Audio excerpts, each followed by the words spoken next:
Good Mythical Wednesday. Tom Campbell from Isolation Station 24601. Later on today on the podcast feed, brand new episode of Desert Island Graps. I'm talking ugly kissing with SoCal Val. No, she's not ugly kissing with me. She's ugly kissing with someone else. She'll tell you more about it later. It's on the Cultaholic podcast feed tonight. Anyway, here's some wrestling news. WWE Stars are unhappy with a recent title change. A top NXT star was injured at Takeover in Your House, and Matt Riddle wants to feud with which WWE Hall of Famer? Find out in a little bit. Two WWE stars were quite outspoken about a recent title change on last night's episode of WWE Backstage. Those two being Ember Moon and Paige. They got into the conversation on Backstage last night about the new Women's Tag Team Champions Sasha Banks and Bayley defeating Bliss and Cross on Friday night, and a triple threat for the Women's Tag Team title is now on the card for Backlash this Sunday. But Ember Moon started the conversation, taking some Dolores umbrage with the title change. Ember says, "I don't think it was the right decision to make. Bayley and Sasha Banks, they sell themselves, and the storyline with this rift between them sells itself. I don't think they needed the tag team titles because it doesn't elevate their story. It devalues the tag team championship match, which was supposed to be the Iconics, who are returning from a hiatus, and Liz Cross Applesauce, which is the best name for a tag team ever. I think it didn't really elevate their story, but it did take away from Iconics and Bliss and Cross." I kind of agree, because there is such a natural storyline already with Bayley and Sasha Banks that I don't think you needed to give them the tag titles to enhance it. I think it's already ticking along quite nicely, unless of course this results in them losing the belts to a fresh women's tag team that kind of furthers their rift. That would be pretty cool, but in the case of Charlotte Flair this week, there's that reluctance at the moment to really build new talent. That's a bit mean, isn't it? Paige followed up Ember Moon's comments in a reel, saying, "I just feel like the tag team championships haven't been utilised to their full potential. I feel they're not being defended right. They're just kind of being thrown under the rug and not taken seriously. This was such a big moment for the women's division to have these tag team championships instead of having just one championship. Bayley and Sasha, they're good, they're sold, we all love them, but let's try and build some other people." And the one thing that is truly lacking, and Paige is on the money, in the women's tag team division, is depth. Bliss Cross Applesauce, great name. Iconics, they've only just come back, so they're only just back in the mix. Bayley and Sasha Banks, the Kabuki Warriors, they're not really doing anything together anymore. Fire and Desire are done. They were one of the other tag teams. You had, the Riot Squad, they're all broken up. The amount of breakups of women's tag teams for a division that's so weak, it's pretty shocking. I mean, the thing is, right, there is room to fix this. Like, you have a really strong women's division on Raw, on SmackDown, and on NXT, and there's plenty that you can do with that. You can build new tag teams from there. It's very, very possible. So I'm not one to write off the women's tag team championships by any stretch. I'm just hoping that we see a development more of that division. Not the championships per se, but the division. Have the nostalgic goosebumps gone down from Takeover in Your House yet? I keep watching bits of it just because I love the aesthetic. Like, the house setup was amazing. Todd Pettingill looking better in 2020 than he did in 1994. It's amazing. But one person probably looking back with a bit of anger on NXT Takeover is Johnny Gargano. Gargano and Keith Lee had themselves a mixed received match. Long match. It was good. Wasn't either of the guys' best. It felt like they were going for an epic with limited wind, in my opinion, but I banged on about that on Graded the other day. But Johnny Gargano may have come out of that match pretty banged up. Dave Meltzer for Wrestling Observer Radio says, Johnny Gargano hurt his hip and lower back in the match against Keith Lee. I don't know how serious this is. Hopefully it's just a very small, slight injury that just means Johnny Gargano misses a couple of weeks. The thing is with Johnny Gargano, he is just as effective not wrestling as he is actually wrestling. That's like as a character, like you can have so much fun with Gargano, you know, as the spokesperson and the mouthpiece for Candice LeRae, like the hype guy for Candice, just being a maroon around NXT on a weekly basis. There's still plenty of mileage for Johnny Gargano if he does end up having to miss a little bit of time. Impact Wrestling resolved the Tessa Blanchard situation last night. So Tessa Blanchard hasn't been a part of Impact tapings for quite a while now. Once the pandemic broke out, Tessa Blanchard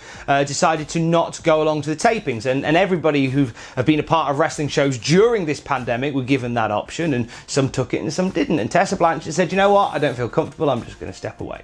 So she did.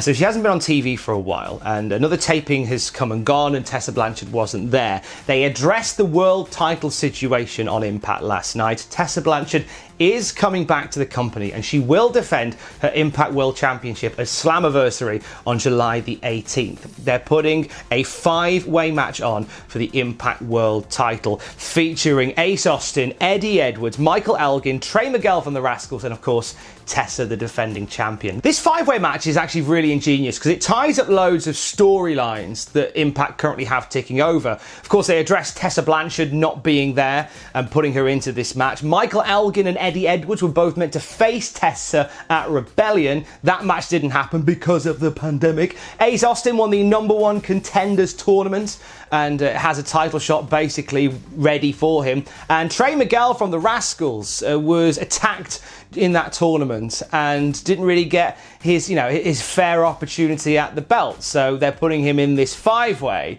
to give him another shot with it, which is really cool. And Trey is a great contender in this. Trey will be one of these guys that steals the match. I'm going to put that out there right now. Really excited for a very unique 5-way at Slammiversary on July the 18th. That's also the show where we're expected to see one or more former WWE guys rock up. They teased it the other week in the video where they showed little short bursts of faces who were released from WWE back in April. Carl Anderson, Luke Gallows, Rockstar Spud, well, we know the score of Rockstar Spud, EC3, and a few others just popped up very briefly. So expect some WWE formers to make an appearance at Impact there. Should be a fun one, Slammiversary. Some big news for Major League Wrestling. So Court Bauer, the man behind MLW, teased last week that something big was coming for MLW that would secure the future of the company. And it's a big deal. MLW will now be a part of the lineup on-demand sports streaming service DAZN. This is a really big get for MLW and for DAZN as well, who have really had some difficult months because, you know, when you're a primarily sports streaming service and there's no sport on,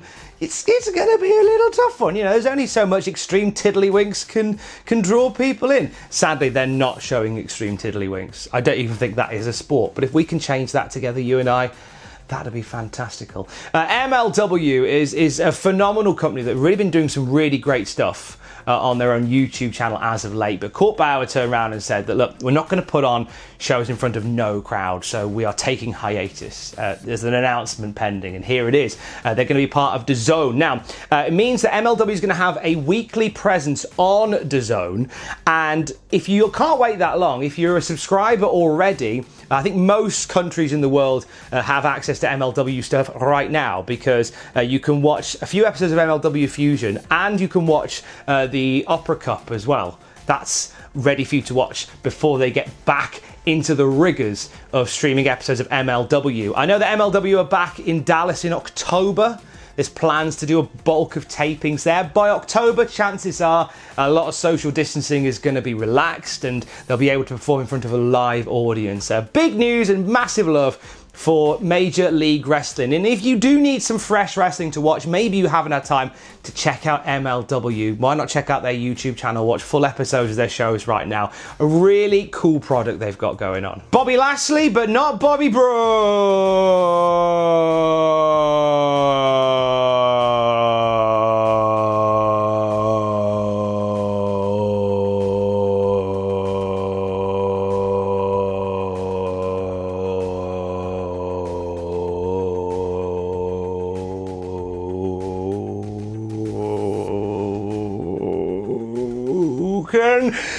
by Matt Riddle himself over the last day or so.